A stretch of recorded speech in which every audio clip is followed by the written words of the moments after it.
Greetings in the name of the Most High. You done know. Welcome to It's Our Thoughts, Not Yours podcast. I am your host, OG, and today, guess who's back? You remember that song? Guess who's back? Hello. I've been out for like 2 weeks because I dead ass broke my foot. 3 broken meta somethings, I forgot how to pronounce it, and one metatarsal, that's the word, and one dislocation of my pinky toe. I fucked my shit up good. Real good. Littlebully is back. Lash is back. We're gonna do.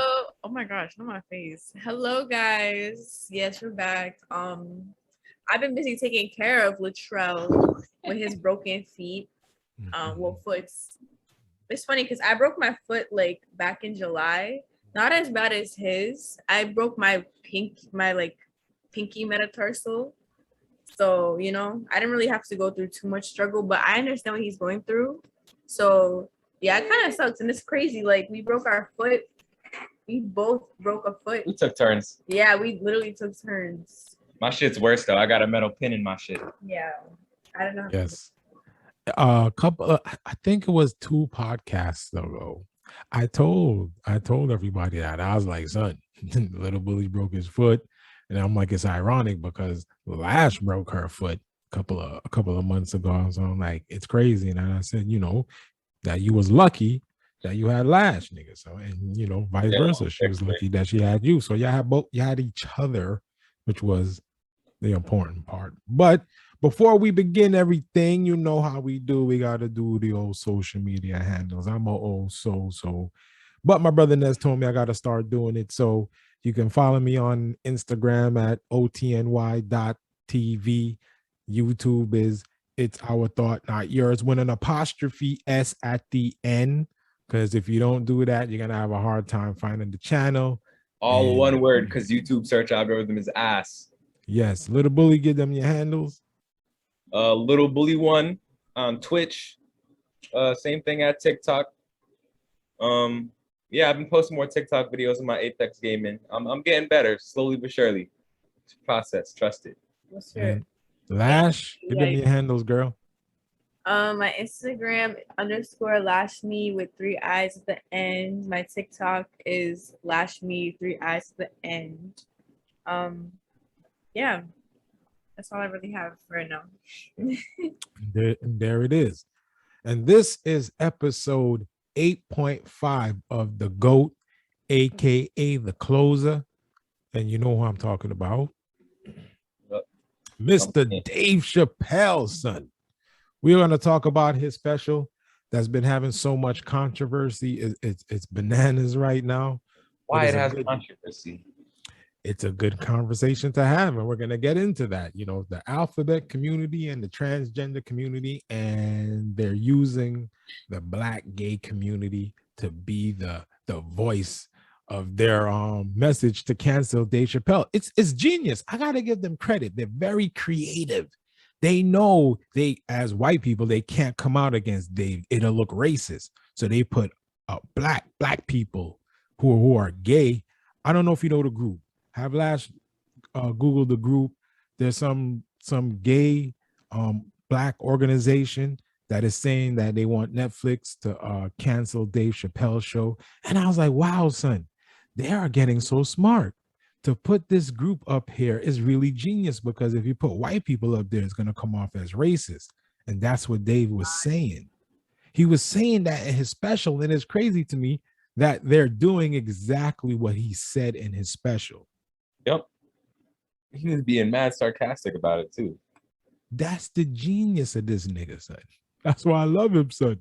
Like, the dude is so smart. He is a master at telling jokes, but making you have critical thought. He provokes critical thinking. He's like, nah, I'm gonna have. What he does is he's looking at society as a whole and just reminding us where we're heading if we continue down this path of not speaking to one another. That is a dangerous path to go on, where if I disagree with you, you want to cancel me. Like, dude, that is nuts. Absolutely ridiculous. I am protected by the First Amendment. This is the United States, not China, the Communist Republic. Like, what is going on, B?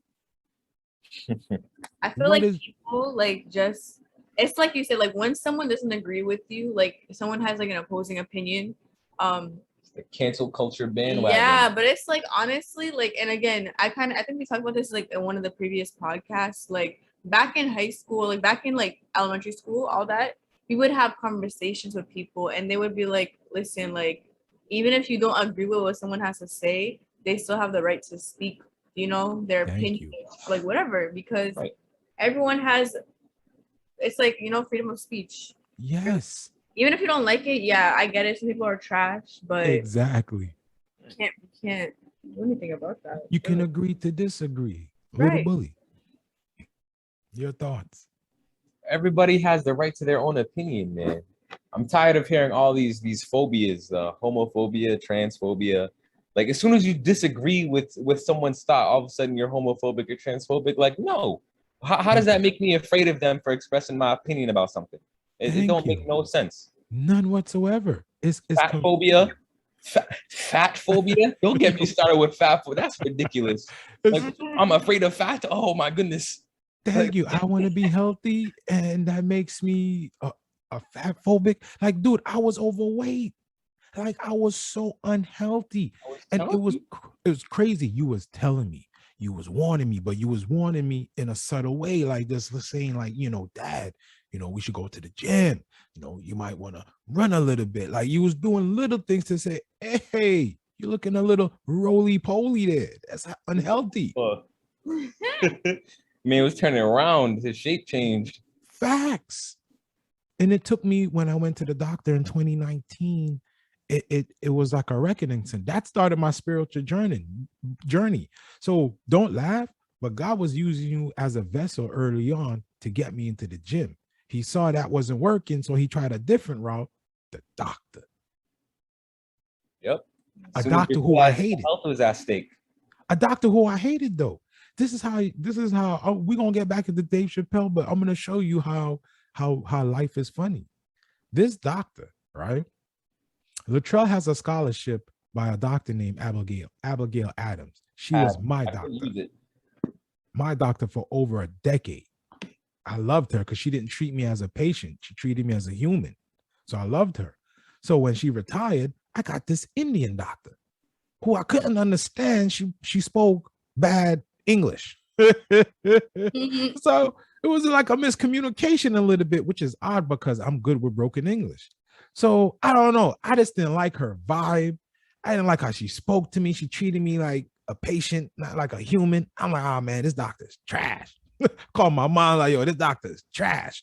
But this whole time, I'm just whining. Didn't change her. Whining. So let's fast forward it to 2019 now. Boom. I go see her. They do all of these tests. And before I leave, normally I would leave, but this time she was like, nah, we need to talk. I was like, whoa, we need to talk. Anytime a doctor tell you they need to talk, nigga, it's not good news.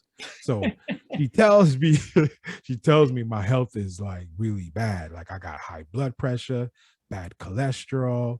If I go eat a burger right now, I'll get diabetes. I'm extremely overweight for my height. She was like, what is going on in your life? You need to change something in your life.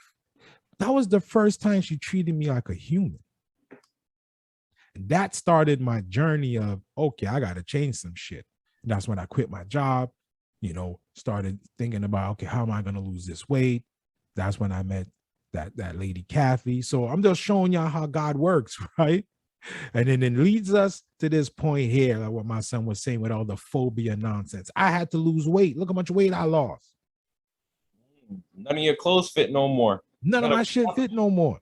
Wow. Just off of dieting. Just dieting. No exercise. That's crazy.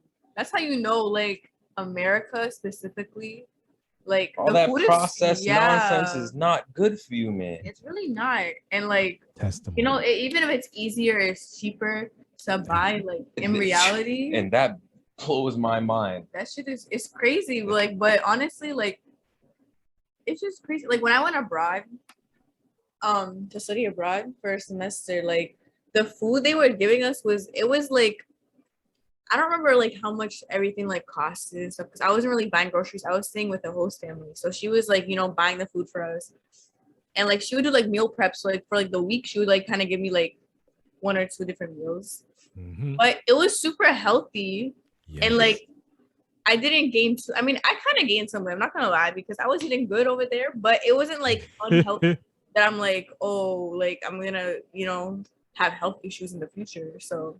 You just got a little thick. It went to your butt. I'm dead. I'm dead, son. But like my point is that America, yeah, like all this processed food we have, like even I saw this tweet and it was like a video comparing McDonald's French fries in the US versus in Europe. Okay, yeah. Oh my, like the ingredients difference and like the amount of different additives and shit. Right, and like the amount of food they give us versus like in other countries, like that's so crazy to me. Super Size Me. I think there was a documentary about that. Yes. No, we watched that in high school. That I'm telling you, that's what I'm learning in my life is to give people my testimony. So when I give them my testimony, they can see that I'm living proof. I'm living proof that if you just change what you put into your body, you'll be amazed how much weight you'll lose and how much better you feel. Like I feel great. Right. Don't get mad at other people because you're not happy with your body. Exactly. I feel like people project a lot.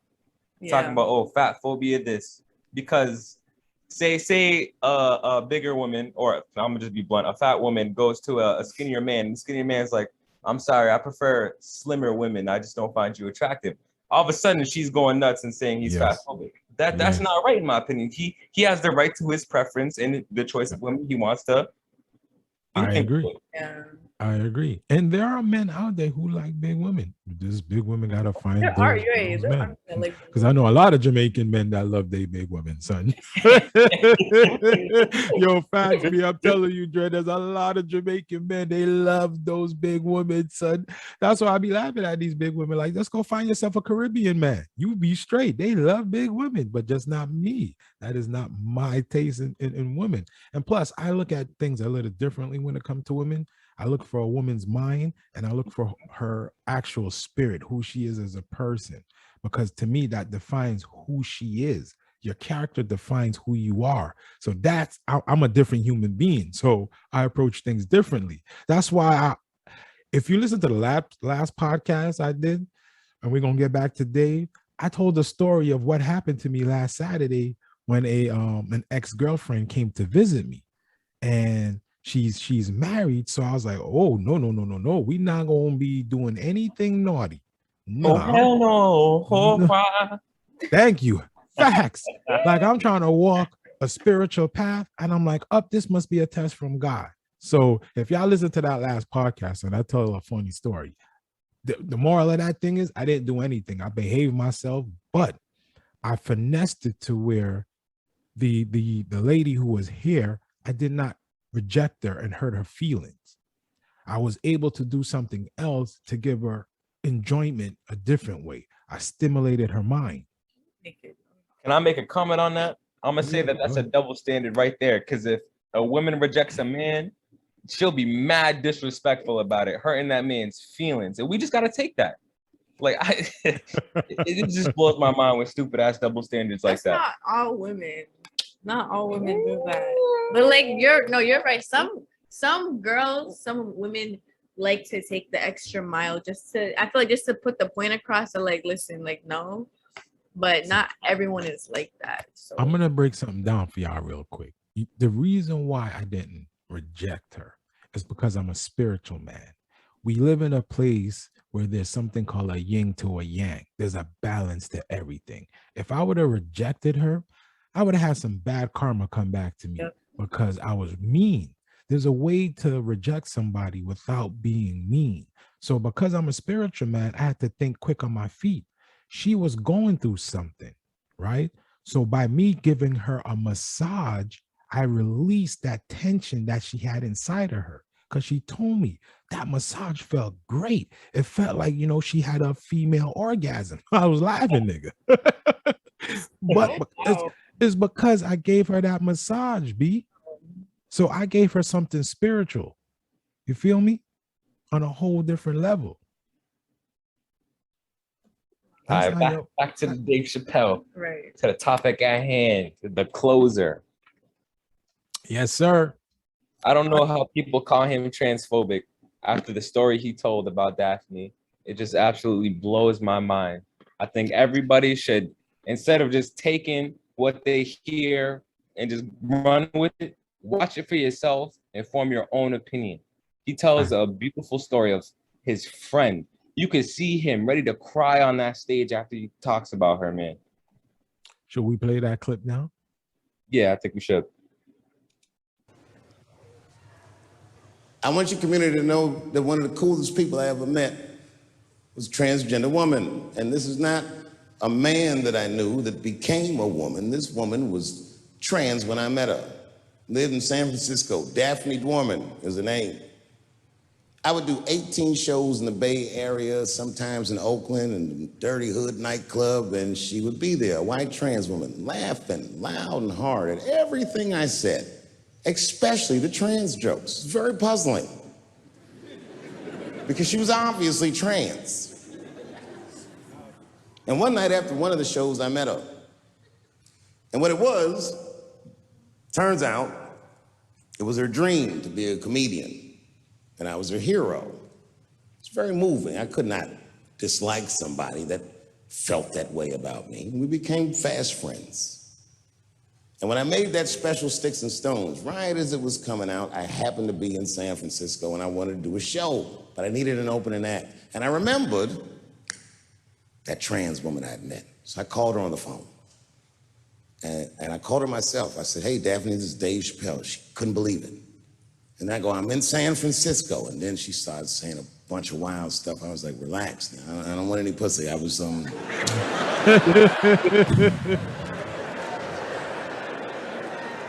was calling because I'm doing a show and I need an opening act.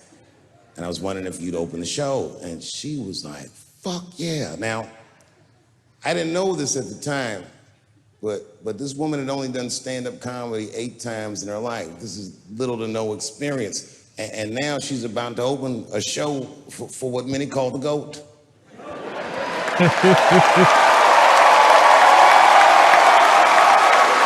See, I'm going to pause it right here real quick. And people don't realize like Daphne was a transgender. You see how Dave is not even caring about that?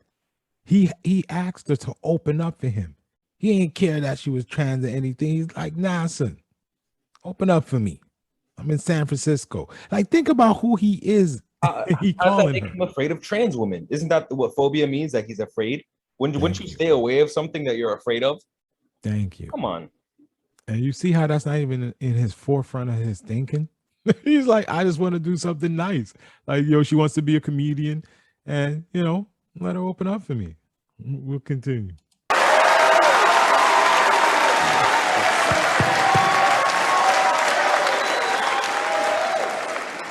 She's an amateur in stature, but in practice, she was very professional. She showed up early, which is something I appreciate because I like people to be on time. She was dressed to the motherfucking nines. I mean, I'm transphobic, and even I was like, you look nice. You look nice. It's not a sarcasm. Went up on the stage with all the swag of a professional comedian, grabbed that mic and walked right down the middle and looked at the crowd like a gangster. Man, you should have seen her work. This bitch bombed for 45 minutes straight. And I am not exaggerating, young man. That show was terrible. Stunk. Stunk. And then she brings me on and, you know, I was like a glass of water after a handful of salt. The crowd was happy to see me. I was killing it. But here's what impressed me. Any other comedian I've ever seen, if they had bombed as bad as she did, would have snuck out of the back of the theater and went home and cried or something. And she didn't do that. Not only did she not leave, she found a seat right up in front. You know, when a new comedian watches an experienced comedian in comedy, we call this taking class. And this bitch took my whole class. She sat up there and was laughing as hard as she always laughs, as if nothing bad had even happened to her. And I saw her show. Something bad happened to her. Yo, y'all listening to this story, son? This story is very deep, son. Like, she knew she didn't perform well, so she made sure she got a seat up front to take some notes to figure out how to have a better performance and watch the dude she idolizes. Remember, she's trans now, right? And she knows the type of jokes he run, but she's taking mental notes because she knows how to separate what he's doing. It's comedy. He's just making fun of the times, so her feelings are not hurt. Comprehension. Instead of getting Comprehension. straight to offended. Thank you. So stupid. Listening comprehension, son. We shall continue.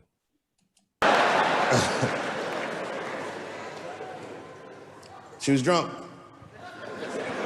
So she starts talking to me while I'm on stage, but the way a person would talk to a television when they were alone. She's talking to me like that. That didn't bother me because I knew her.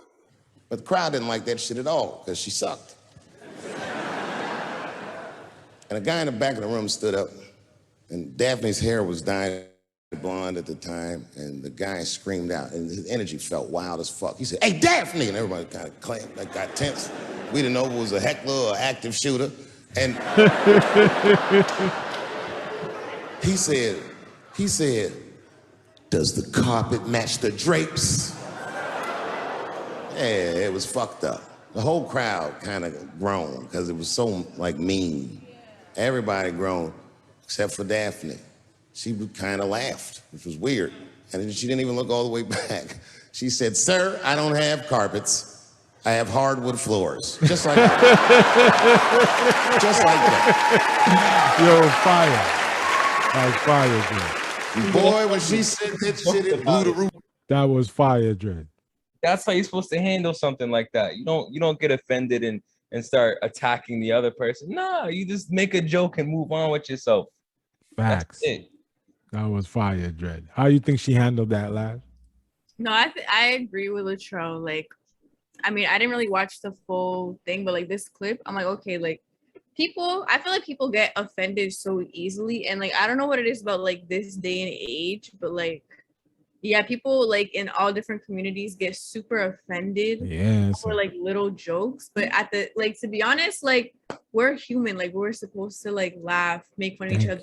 That's a part of like, you know, people even get offended for other people. Right? Yes. It's like if you're, I feel like if I'm not offended, you don't. Why you have to be offended for me? Like I don't care. Right. Mind your bumbleclot business. Right.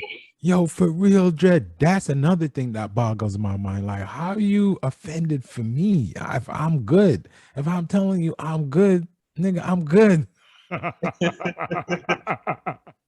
Yo, son, I gotta laugh, Dread. Yeah, yo, let's continue. So the story is fire right here. He's telling. It ties everything together. That's why it's really important for everyone to pay attention, son. Because I feel like we should summarize the rest so they can go watch it for themselves and support my man Dave Chappell. we are, but I'm gonna play a little bit more, and then we'll let them. We'll summarize the rest because this part right here is so important, son. That's why I said this is not his funniest show, but it's his best show. Because you see, there's not really too many jokes in here because he's telling you a conversation, a story. Let's continue. Roof off the place. Cut through all the tension with that one joke. She made up for 45 minutes of a stinker of a show. And after that, she could do no wrong. And I kept on rocking. She kept on talking to me. And then the show became something cooler than a show. It became like a conversation between a black man and a white trans woman, and we started getting to the bomber shit. All them questions that you think about that you'd be afraid to ask, I was just asking them, and she was answering them, and her answers were funny as shit. The crowd was falling out of their chairs. And at the end of the show, I go, "Oh, Daphne," I said, "Well, that was fun." I go, "I love you to death, but I have no fucking idea what you're talking about." The whole crowd laughed, except for Daphne. Now she looks at me like I'm not her friend anymore. Like I'm something bigger than me, like I'm the whole world and the guy. And she said, "I don't need you to understand me." I said, "What?" She said, "I just need you to believe," just like this, she goes, "that I'm having a human experience." Fire. And we'll end it right there. That line right there resonated with me. Because as a spiritual man, I always look at people as a human being. Yeah, like you're a human, son. Your skin color doesn't define you. It's who you are in the inside. It's your spirit who defines you. Yeah, Your action. character, your actions. So her having a human experience is what we all understand. That's why I never understood with the alphabet community and the trans community when we say, yo, this is bad behavior. Why do you think I don't like gay people? Are you nuts? I love all humans. I don't care about your sexual orientation. Live your life, be happy. But we all should be looking at bad behavior, whether you're straight and whether you're gay. Bad behavior is bad behavior. Simple. It doesn't have to look any further than that. We all need to look at bad behavior. That's it. I love all humans. So that line resonated with me so much. That's why I tell everybody you have to watch The Closer, because when you watch it, you shall understand why he was making those jokes about that community. It will make all the sense in the world to you if you just give yourself the chance to listen. Your thought. Makes jokes about every single community because we're all people. Thank you. He's making jokes about people. It's just simple, sing, just like that. Almost cut it over my words, but yeah. Thank you. He makes jokes. He's a comedian, son. He's not a scholar, and he doesn't try to be what I said. He's a comedian, but because he's getting older now, he's refining the way he's telling jokes. Because we all live in this society, he's just reminding us, look at how we're going. This is crazy. Like you're canceling people for just having an opinion. That's not who we are as a nation. Like in The Closer, I found out something that I didn't know until I watched it. That the baby, you know, the rapper who got canceled for saying some stupid shit about the LGBTQ community, shot and killed a nigga in a Walmart in North Carolina. That I didn't even know. Yes. But he didn't get canceled for killing somebody. No, he didn't lose a but, sponsor. But when you talk about a certain community, all of a sudden it's such a bad thing. Yes. Like I understand he shouldn't have said what he said. But, you know, you can't take away a man's livelihood, how he feeds himself. And he's a rapper. He's a rapper, so he ain't no president. He ain't no politician. He's a goddamn entertainer. He's a rapper. Who the hell cares what he says? He's a rapper. It's just words. You gonna let words hurt you? Facts. It's just words. And he's an entertainer. He's a rapper. And they don't need to cancel that fool. Because and Dave talked about that in the show. That highlighted everything. Like, so it's okay to kill a black man. Nobody got any issues with that. Nobody wasn't demanding for his label to drop him. Nothing. There wasn't demanding promoters to block him from shows. Nothing. He even won 2 platinum. He made 2 albums that went platinum. Won tons of Grammys, I believe, awards. His career took off after that. I don't know the stats personally. His career took off after that.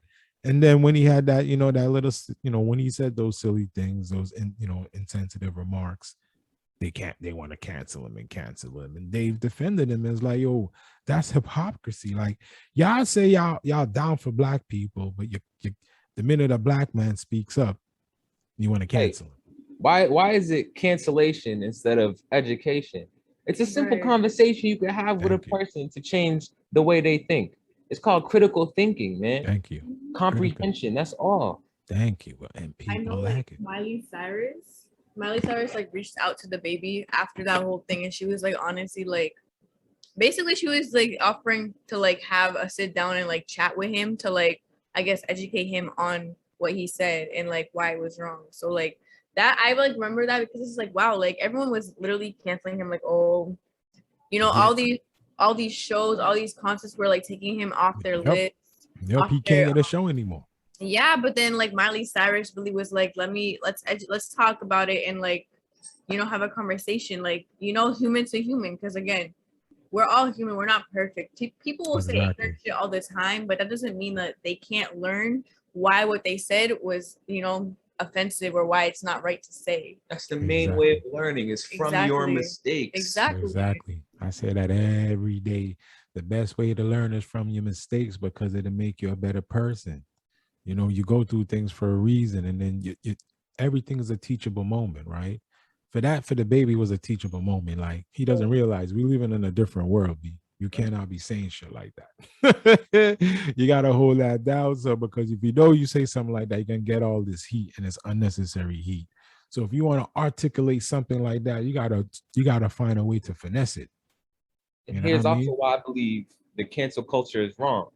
Later in this Daphne story, he was getting bashed on Twitter by the transgender community because of this quote unquote transphobia. But then Daphne's transgender friend decided to defend him. And isn't she a part of that community? Apparently not, because they started bashing her too. And that led to her committing her own. No. What? You gonna edit that out? Nah, I went over it. I don't think they heard that. Can't say that. YouTube doesn't like those words. YouTube doesn't like those words. So yeah, she, unfortunately is no longer with us because of the bullying that occurred that was unnecessary. I've always said Twitter is a Person cesspool. of their own community at that. Yeah, person of their Who are own you defending community. if not her? Facts. And she telling you it's okay. And she was telling you, like, yo, these are just jokes. That's not who he is as a person. And that community just went off on her, and yeah, they bullied her, unfortunately. And I've always said it, like, Twitter's a cesspool, son. Like, I don't mess with Twitter. Like, I don't mess with Twitter. I don't mess with social media either, because I'm like, I don't like it.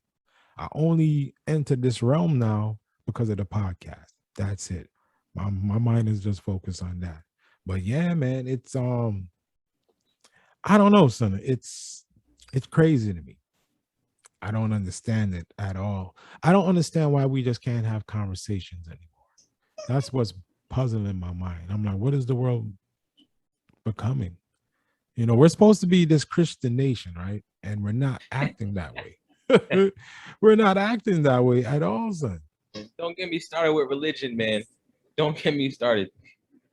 No, it's true, but we're not They the acting. ones that were hating gays, weren't they saying that they were just going to go to hell because they were loving the same gender? Like, come on. And you hear them, they're very quiet. It's crickets. You don't hear nothing from the churches. Crickets. My opinion, Christians are full of judgment. Dave Chappell brought that up in here.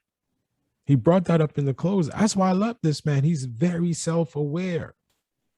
Very self-aware. He brought all of this up. That's why I keep telling people, go watch The Closer. Even if you're not a fan, just listen to what he's saying and start a conversation. Don't take our words for it. Go watch it yourself. Form your own opinion because you're your own person. Don't take what anybody else says for fact automatically. Go form it yourself. Fact. Lash, closing thoughts? Face value. What was the question? I feel like I got lost. And I'm with Apollo right now. He's distracting me. So we're giving our closing thoughts on The Closer because I really don't want to dive into too much because it's so spoilery that you have to watch The Closer to understand why he was discussing these jokes about the LGBTQ community and the transgender community, why he was making those jokes. All those Netflix specials all accumulated to The Closer. And then it kind of tied up with Daphne. So it made everything make sense. And it was sad. Like, it was sad. Like, real sad. Like, it brought my tears to, it brought tears to my eyes. Like that. It broke my heart, that story that he told that I was playing right now, and I stopped because it's too spoilery. I want people to go listen to it for themselves. But yeah, just give your thoughts on what you heard, and we're about to wrap it up. Yeah. So I mean, yeah, I feel like you can't judge somebody based off of one single thing about them. Like Dave Chappelle, yes, he's a comedian. He says offensive things, but at the end of the day, those are jokes. You don't know him. If you don't know him like personally, why are you gonna judge him based off of his career? Like, have you met him? Have you ever had a conversation with him? Yeah. I mean, yeah, like, you know, obviously some people have bad thoughts. Some people say offensive things, but like, again, that's, you know, no one's perfect. So Human. if you're human, if you're willing to like understand that and maybe even like reach out and be like, hey, like, let's talk about it one-on-one instead of going on social media and like bashing somebody for the clout, which is, I feel like that's so stupid because that does happen a lot. Like, you know, people will say offensive things or like they'll say something that's not like right, and then instead of like kind of educating that person like and being like, hey, like this is not cool to say, or like watch what you say, they'll go, you know, on social media, tweet that, like, you know, say something like a joke about them, kind of again bashing them. So yeah, I feel like at the end of the day, you should just, you know, everyone has their own opinions. Everyone can go educate themselves on different things. I think it's important to like watch opposing like arguments. Yes. Just because, you know, again, I'm it's not like, why are you gonna watch the same thing? Like things that you agree with, it's not how you gonna make an informed decision if you don't watch the opposing side? There's always three sides to a story. Yes. Right? There's always three sides to a story. That's when I tell people, yeah, I watch Fox News. They look at me like, you watch Fox News? Yeah, nigga, I need to know what the hell they saying over there. I need to know what they're saying over there. And I listen, I'm like, yo, these people are freaking hilarious over here. They're just, I don't know why they even call Fox News anymore. Just call them Fox. Because it's not really news to me. That shit is not news to me. So that shit is hilarious over there. But yeah, I want to hear what the other side is saying. I want to hear what CNN is saying. I want to hear what Newsmax is saying. I want to hear what MSNBC is saying, what Bloomberg is saying, what the Washington Post, the Young Turks. I want to hear all of these things I want to hear, and I absorb all of that stuff, and I make my own critical thinking thought. That's how I make an informed decision. I absorb everything and then process it later. I just can't look at one thing. So yeah, man. Moral of this podcast: formulate your own opinions. Just don't take others for face value and run with it. No. That's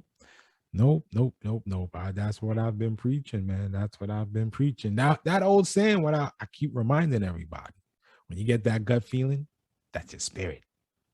That's your spirit. When you get that feeling, that's your spirit. Like I was telling Chevy that, son, because Chevy's always talking about, you know, she get this feeling. Yeah, I know y'all like to call that crap woman's intuition. Nah, son, that's your spirit. And anytime you go against it, something bad happens. Your spirit tries to warn you. Even your angels try to warn you. And you ignore it. So yeah, that's the show. We're about to wrap it up. It's Our Thoughts, Not Yours, episode 8.5. The GOAT, aka the closer, will be uploaded later. You stay blessed, you stay safe, and we out. One.